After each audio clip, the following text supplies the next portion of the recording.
Baik, Bismillahirrahmanirrahim. Assalamualaikum warahmatullahi wabarakatuh. Selamat siang teman-teman semua. Selamat siang juga kepada Pak Dedi Sasmita dan juga Bapak Habib sebagai dosen sejarah fisika pada tahun ini. Sebelumnya, izinkan memperkenalkan diri, saya Sepak Malfadener Hakim dengan NIM 2203447. Di video ini, saya akan membuat video terkait sejarah atom bor. Eh, Sebelumnya, saya ingin memaparkan mengapa saya tertarik untuk dapat untuk dapat eh, menjadi menganalisis gitu terkait sejarah atom bor karena menurut saya atom bor ini salah satu model ataupun teori atom yang menjadi babak baru atau era baru di mana para peneliti akhirnya beralih dari mekanika klasik menjadi mekanika modern atau mekanika kuantum untuk melibatkan berbagai aspek fisis dalam menjelaskan terkait teori atom. Makanya di sini saya ingin sekali untuk belajar dari sejarah bagaimana Bohr dapat memodelkan atom seperti itu. Oke. Nah, untuk biografinya, di sini ada Niels Henrik David Bohr. Beliau lahir di Copenhagen pada tanggal 7 Oktober tahun 1885 dengan nama ayah Christian Bohr, nama ibu Ellen Adler, dan wafat pada tanggal 18 November tahun 1962. Mungkin sedikit terkait masa kecil dia. Niels Bohr ini memiliki masa kecil yang menyenangkan, Bapak Ibu dan teman-teman, karena dia merupakan anak dari salah satu ilmuwan terkenal gitu di Copenhagen yang menjadi profesor di Universitas Copenhagen. Begitupun ibunya merupakan salah satu lulusan eh, di bidang bisnis, di mana melalui kedua orang tuanya yang sedang di masa jayanya tersebut, banyak sekali ahli dan filsuf yang menjadikan rumahnya sebagai tempat berdiskusi. Kemudian dari cerita diskusi inilah bagaimana Niels Bohr dapat mengkonstruksi bagaimana pengetahuan dia, dan dia menyadari bahwa banyak sekali hal-hal yang belum sepenuhnya ia pahami. Kemudian beliau juga tumbuh bersama saudaranya Harald, di mana Harald ini juga menjadi salah satu penemu hebat di bidang matematika dan menghabiskan banyak sekali waktunya di luar rumah dan juga bersepeda. Namun keduanya tetap mengembangkan minatnya terkait mendalami ilmu fisika. Kemudian untuk kehidupan di kampusnya, Niels Bohr ini memasuki Universitas Copenhagen pada tahun 1903. Kemudian pada tahun 1906, berarti di tingkat 3 atau 4-nya sangat luar biasa, di mana dia berhasil membuat proyek penelitian pertama dia, yakni mengukur tegangan permukaan air. Dari penghargaannya ini, Bohr menjadi salah satu mahasiswa yang mendapatkan penghargaan dari universitasnya gitu, karena Bohr ini telah berhasil mengukur tegangan permukaan air ini. Kemudian medali emas ini diberikan kepada dia pada tahun 1906, yang membuat salah satu medali turun-temurun di universitas tersebut sebagai bentuk penghargaan yang luar biasa terhadap mahasiswanya. Jadi selain medali yang dipegang oleh Niels Bohr, terdapat duplikatnya, yang mana duplikatnya ini menjadi salah satu penghargaan terbaik di Universitas Copenhagen pada tahun-tahun selanjutnya. Kemudian ketika dia menempuh pendidikan, Bohr ini selalu mempertimbangkan banyak sekali masalah dari setiap sudut pandang. Jadi tidak hanya mengikuti mungkin perkataan dosen dan juga dari para ilmuwan sebelumnya, namun melalui pendidikannya ini dia selalu mempertimbangkan banyak hal yang membuat koreksi yang diperlukan dan dapat menyempurnakan berbagai argumen hingga sebelum dia mendapatkan jawaban yang memuaskan, ia nggak bakalan menyelesaikan gitu terkait pendidikannya. Beliau sangat tekun untuk mencari jawaban ketika kehidupan kampus. Kemudian Setelah beliau mendapatkan gelar sarjana, beliau melanjutkan ke jenjang magister pada tahun 1907 dan pada tahun 1900 hingga tahun 1909. Kemudian ia mendapatkan gelar PhD pada tahun 1911 dengan tesis berdasarkan kajian mendalam tentang teori elektron Lorentz-Drude tentang logam. Mungkin ada yang kurang tahu apa itu teori Lorentz-Drude, elektron Lorentz-Drude, di mana ini merupakan model yang menjelaskan konduktivitas listrik pada logam dengan menganggap elektron bergerak bebas melalui fisik kristal logam, namun mengalami tumbukan acak dengan atom yang menghambat pergerakannya dan menyebabkan resistansi. Nah, pendekatan yang dilakukan oleh Niels Bohr ini sangat luar biasa gitu, terutama terkait hasil kajian yang mendalam terkait elektron Lorentz-Drude ini. Bahkan tesisnya ini menjadi banyak sekali rujukan bagi para ilmuwan di kala itu untuk menjelaskan terkait tadi sifat sifat konduktivitas dari bahan melalui pendekatan ini. Sungguh luar biasa ya, dalam waktu beberapa tahun setelah dia sarjana, Niels Bohr ini berhasil meraih berbagai penghargaan. Kemudian pada awal tahun 1911 Bohr menemui Thomson dengan tujuan untuk menyampaikan hasil kerjanya kepada tokoh tersebut. Nah, beliau bertemu di salah satu daerah di mana setelah dia menyelesaikan tesisnya ini, Thomson berkunjung ke Cambridge University dengan harapan dapat melakukan penelitian terkait atom yang sebelumnya telah dia teliti juga ketika masanya berkuliah di bawah bimbingan Thomson. Namun Thomson dengan ini menyatakan tidak mau gitu untuk memenuhi keinginan dari Niels Bohr. Hal ini dikarenakan Bohr ini ketika menyampaikan tesisnya, menyampaikan penelitiannya kepada Thomson, ia justru menunjukkan beberapa kesalahan dan juga teori-teori yang belum relevan, di mana Thomson tidak menerima hal tersebut, sehingga Thomson lebih menolak keinginan dari Bohr itu untuk bekerja di Universitas Copenhagen. Namun secara menakjubkannya, ketika beliau berada di Manchester di Universitas Cambridge ini, di daerah Universitas Cambridge, dia ternyata bertemu bersama Ernest Rutherford, di mana beliau ini bertemu di salah satu laboratoriumnya milik Thomson, di bawah naungan Thomson di Cambridge, Inggris, di mana beliau tidak salah dan juga beranggapan bahwa penemuan-penemuan dari Niels Bohr ini layak untuk dilanjutkan penelitiannya, sehingga pada di akhir tahun 1911 di bulan Mei, Rutherford belajar di bulan Juni, Rutherford dan Bohr melanjutkan perjalanannya ke Manchester untuk belajar bersama Ernest Rutherford, di mana Ernest Rutherford ini merupakan salah satu asisten laboratorium dari lab yang dimiliki oleh J.J. Thomson, seperti itu. Perjalanan menuju penemuan teori atom Bohr, di mana Bohr ini mengembangkan teorinya yang didasari dari Ernest Rutherford, karena sebelumnya Bohr ini mendapatkan ilmu-ilmu pengetahuan lebih lanjut dari hasil kerjasamanya bersama Ernest Rutherford. Mungkin berawal dari hasil percobaan hamburan partikel alfa yang ditemukan oleh Ernest Rutherford, di mana ternyata ketika terdapat partikel alfa yang ditembakkan menuju lempengan emas, ternyata ada sesuatu hal yang aneh teramati di layar, di mana ternyata sebagian besar partikel alfa justru ada yang menembus material emas ini. Ini adalah material emas yang tipis ya, dengan asumsi agar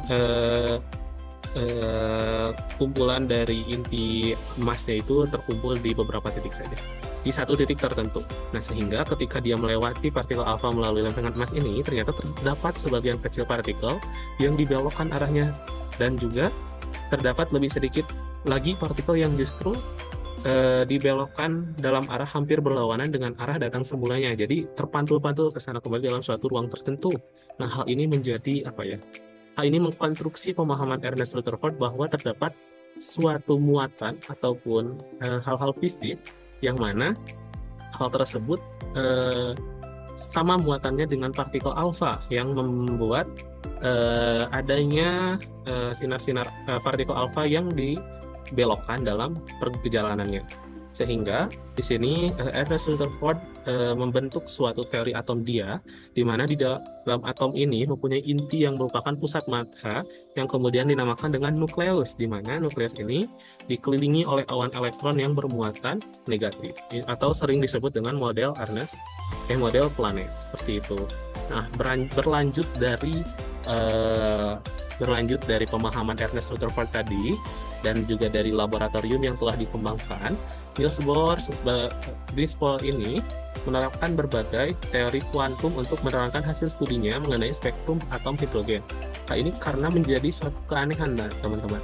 Karena mengapa di model atom Ernest Rutherford ini tidak ada elektron yang jatuh ke inti nukleus. Nah, di sini Niels Bohr bersama Ernest Rutherford menggunakan pendekatan di mana ketika tahun tersebut itu ada beberapa teori-teori kuantum yang telah berkembang, salah satunya dari Einstein. Nah, di sini Niels Bohr dan juga Ernest Rutherford berusaha berawal dari ilmu dari Einstein tentang teori kuantum dan menerapkannya dalam teori model atom.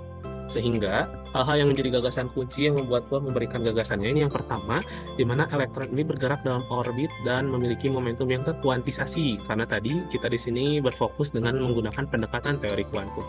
Dan dengan demikian energinya juga pasti akan terkuantisasi. Hal inilah yang menjadi gagasan kenapa elektron ini tidak jatuh ke dalam inti atom.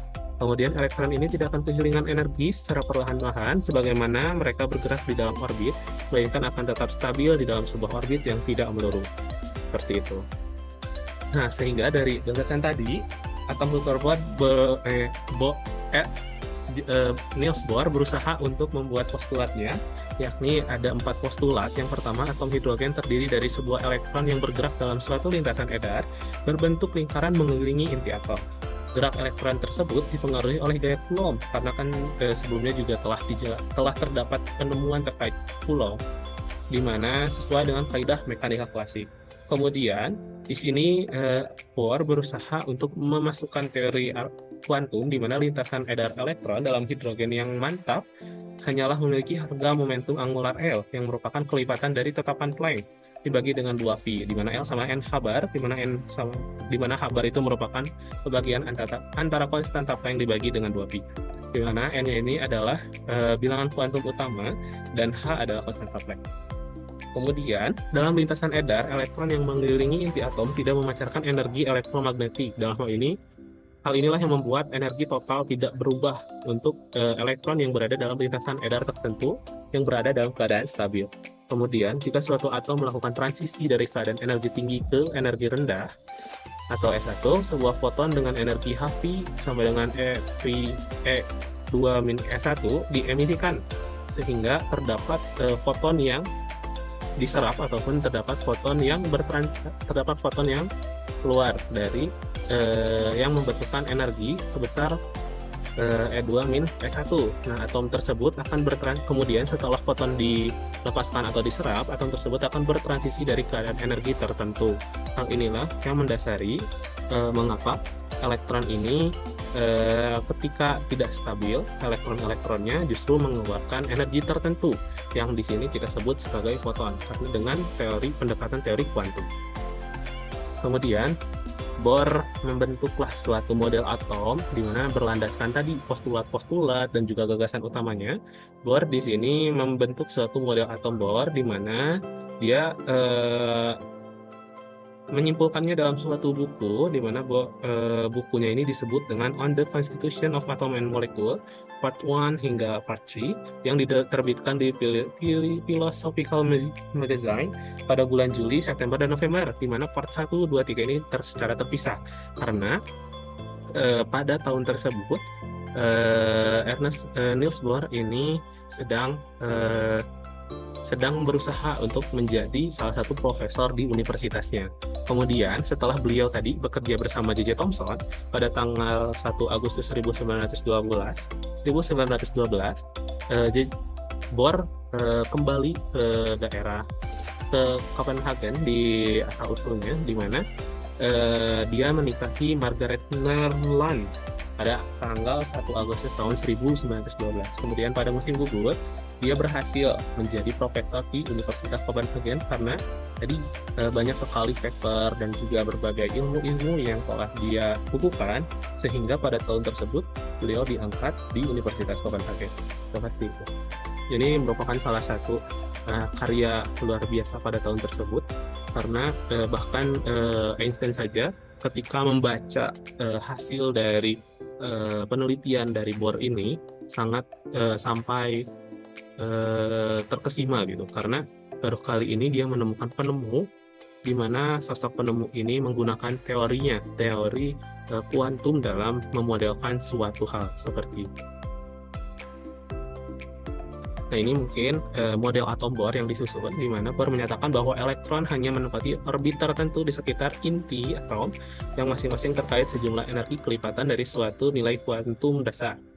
Kemudian, terdapat aturan fisika kuantum yang hanya mengizinkan sejumlah tertentu elektron dalam tiap orbit, hanya ada ruang untuk 2 elektron dalam orbit terdekat dari inti. Nah, ini merupakan salah satu hasil dari pendekatannya dari larangan Pauli terkait teori kuantum. Kemudian J.J. Thomson J.J. Thomson menyimpulkan tersebut dalam teori atom hidrogennya, di mana hanya ada ruang untuk 2 elektron dalam orbit terdekat dari inti. Seperti itu. Nah, ini mungkin terkait lintasan yang diizinkan sebelumnya, sehingga dari pendekatan ini terdapat jari-jari orbit, di mana jari-jari minimum atau nol ini merupakan 0,53 Armstrong, didapatkan dari penurunan tadi, persamaan-persamaan yang telah disampaikan seperti itu. Nah, untuk pemodelan lebih lanjut, di mana tingkat-tingkat energi atom hidrogen ini ada N1, N2, N3, dan seterusnya, ini memiliki tingkatan energi tertentu, di mana energinya itu sebesar min B per N kuadrat, di mana N ini merupakan nilai dari bilangan utama, dan B ini merupakan konstanta numerik, di mana bernilai min 13,6 elektron volt. Konstanta B ini didapat dari pendekatan teori sebelumnya dari Niels Bohr, di mana ketika elektron menepati lintasannya, maka gaya Coulomb ini akan sama dengan gaya yang berputar seperti itu. Sehingga nanti mungkin untuk penurunannya ada di dalam artikel saya. Mungkin saya akan lebih berfokus ke didasarkan 3 asumsinya, di mana energi sebuah elektron dalam orbit adalah penjumlahan energi kinetik dan energi potensial. Kemudian momentum sudut elektron hanya boleh memiliki harga diskrit tertentu. Kemudian elektron berada dalam orbit diatur oleh gaya Coulomb. Berarti gaya Coulomb akan sama dengan gaya sentripetal. Maaf, tadi bukan gaya melingkar, tapi gaya sentripetalnya. Seperti itu. Karena tadi tidak akan ada pelepasan energi ketika elektron menempati suatu orbit tertentu. Berbeda ketika elektron tersebut berpindah, justru akan ada energi foton yang entah itu terlepas ataupun terserap, tergantung ke keadaan bilangan utamanya. Seperti itu. Nah, kemudian setelah Rutherford tadi menjadi profesor di salah satu universitas Copenhagen, Rutherford beberapa kali mencoba menarik kembali Bohr ke Manchester secara permanen. Namun Bohr hanya tinggal di sana untuk periode singkat selama 3 tahun, 1914 sampai 1916, karena menurut Niels Bohr dia telah memiliki ilmu ya dari Rutherford, dan Niels Bohr ini memiliki bentuk terima kasih gitu, sehingga dia kembali ke Manchester beberapa tahun, kemudian kembali lagi ke tempat kelahirannya. Kemudian pada tahun selanjutnya, pada tahun 1920, beliau bertemu dengan Einstein di Berlin, karena ini juga pertemuannya tidak sengaja, di mana Einstein ini ingin berdiskusi terkait temuannya Bohr, di mana hasil penemuannya ini sangat memukau gitu, membuat Einstein percaya terkait teori atom Bohr. Kemudian pada tahun 1921 beliau mendirikan Institut Fisika Teoritis di Copenhagen dengan Bohr sebagai direktur utama, dan pada tahun 1922 bersama dengan Einstein Bohr mendapatkan Nobel Fisika. Seperti itu.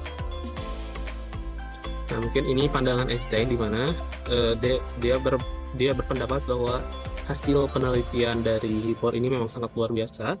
Dia berkata bahwa then it is one of the greatest discoveries, salah satu penemuan yang luar biasa. Kemudian then the frequency of the light does not depend at all on the frequency of the electron, and this is an enormous archive moment. The theory of Bohr must be dangerous.